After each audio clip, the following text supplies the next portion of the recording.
রোদে দেওয়ার ঝামেলা ছাড়া আজ আমি তৈরি করেছি আপনাদের জন্যে কাঁচা আমের ঝুরি আচার, যেটা মাত্র 10 মিনিটে তৈরি করতে পারবেন। আর এটা বছরভর আপনারা সংরক্ষণও করে রাখতে পারবেন।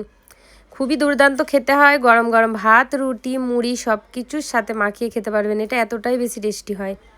তো এখানে দেখুন 1.5 কেজি পরিমাণ আমি আম নিয়েছি, কাঁচা আম। তো আপনারা আপনাদের পরিমাণ অনুযায়ী অবশ্যই বেশি কম করে নিতে পারবেন। আমগুলোকে প্রথমে একবার ভালো করে ধুয়ে নিয়েছিলাম, ধুয়ে নিয়ে এবার আমগুলো খোলাগুলোকে ছাড়িয়ে আমগুলোকে কেটে নেবো। চলুন কেটে নিয়ে তারপর আমি আপনাদের দেখাচ্ছি। যেহেতু আমগুলোর মধ্যে আঁটি হয়ে গেছিলো, তাই ঠিক এইভাবে আমি সাইডগুলো যতটা পেরেছি ততটা কেটে কেটে নিয়ে নিয়েছি। এবার এগুলোকে আমি চপারের সাহায্যে চপ করে নেবো।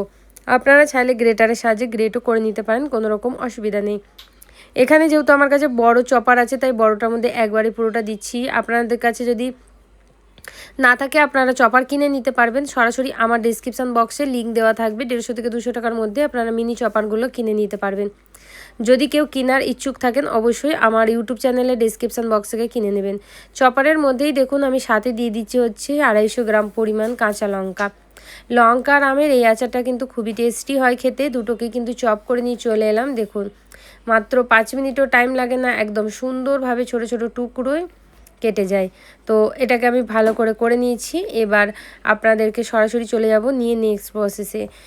তো অবশ্যই যদি চপার কিনতে চান কিনে নেবেন। আর আমার ভিডিওগুলো যদি আপনাদের ভালো লাগে অবশ্যই লাইক কমেন্ট শেয়ার করতে একদম ভুলবেন না। তো এবার একটা তৈরি করব মশলা তৈরি করার জন্য দেখুন এখানে আমি নিয়ে নিচ্ছি হচ্ছে ধনিয়া, আর সাথে নেব হচ্ছে জিরে। এখানে আমি 4 চামচের 2 চামচ পরিমাণ নিয়েছি ধনিয়া, আর সাথে নিয়েছি হাফ চামচ মতো জিরে আমাকে বেশি ভালো লাগে না আচারের মধ্যে, তাই আমি কম দিয়ে, অবশ্যই আপনারাও কম দিয়ে বানাবেন, দেখবেন আচারের কালার খুবই সুন্দর হয়। সাথে দেবো 2 রকমের সরষে, এখানে 4 চামচ মতো সরষে দিয়েছি, আর 2 চামচ মতো দিয়ে দিয়েছি মৌরি। এইগুলোকে দিয়ে লো ফ্লেমে খুব ভালো করে ভাজবেন। যখন দেখবেন সুন্দর একটা সুগন্ধ বেরিয়ে এসেছে তখন গ্যাসের ফ্লেমটা সঙ্গে সঙ্গে অফ করে মশলাটা নামিয়ে নেবেন। মশলা যদি বেশি ভেজে যায় তাহলে কিন্তু আচারের সেই সুন্দর সুগন্ধটা কিন্তু বের হয় না। তাই অবশ্যই লো ফ্লেম করে যখনই আপনারা আচারের মশলা ভাজবেন লো ফ্লেম করেই ভাজবেন। মশলা ভাজা কমপ্লিট, এটাকে তুলে নিচ্ছি। তুলে নিয়ে ওই কড়াইয়ের মধ্যেই সঙ্গে সঙ্গে দিয়ে দেবো হচ্ছে সরিষার তেল।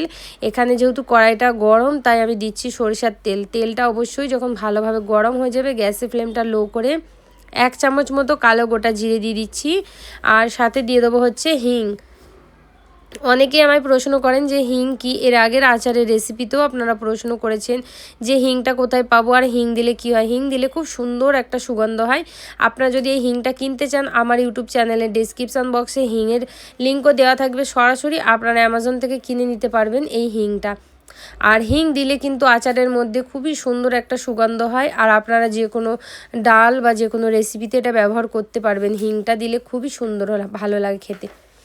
হিংটা ভাজা হওয়ার পরে সঙ্গে সঙ্গে কিন্তু আমি দিয়ে দেবো হচ্ছে এখানে দেখুন আমটা, যেটা আম আর লঙ্কা কেটে রেখেছি সেটা দিয়ে দিচ্ছি। দিয়ে গ্যাসের ফ্লেমটা একটু হাই করে দিয়ে 1 থেকে 2 মিনিট মতো ভেজে নেবো। 2 মিনিট ভাজার পরে দেখবেন যে আমের কালারটা ঠিক এরকম যখন হালকা চেঞ্জ হয়ে আসবে গ্যাসের ফ্লেমটা লো করে দিয়ে দিতে হবে হলুদের গুঁড়ো। এখানে দিচ্ছি 4 চামচের 1 চামচ ভর্তি করে হলুদের গুঁড়ো, আর 2 চামচ ভর্তি করে নুন। যেহেতু আমটা প্রচুর পরিমাণে টক তাই নুনের পরিমাণটা একটু বেশি দিতে হবে। আপনারা আপনাদের পরিমাণ টেস্ট অনুযায়ী অবশ্যই নুনটা দেবেন। দিয়ে দুটো ভালো করে মাখানো হয়ে গেলেই সরাসরি দিয়ে দেবো হচ্ছে কাশ্মীরি লাল লঙ্কার গুঁড়ো।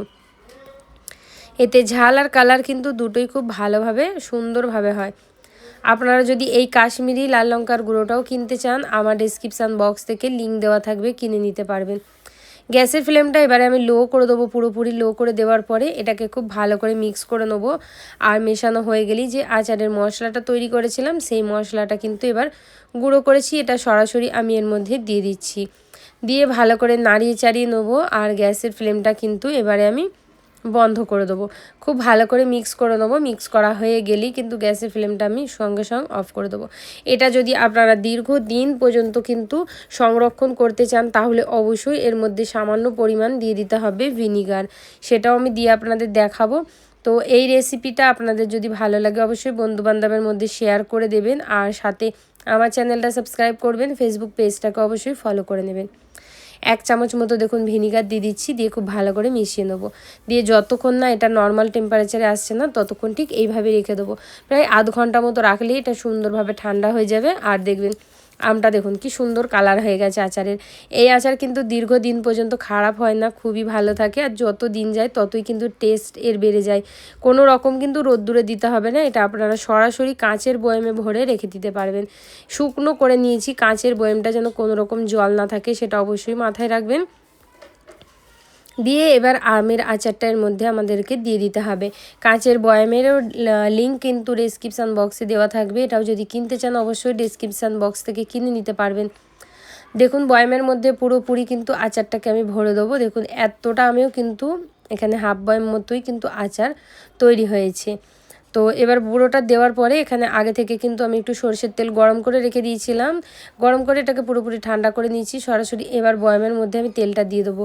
এই আমের আচারে তেলের পরিমাণটা একটু বেশি লাগে, এটা তেল ঝুরি আচার, এটা খুবই টেস্টি হয় খেতে, আর সুগন্ধ কিন্তু বন্ধুরা দুর্দান্ত হয়। আপনারা অন্তত একবার তৈরি করে দেখবেন এই আচারের রেসিপি যদি তৈরি না করে থাকেন।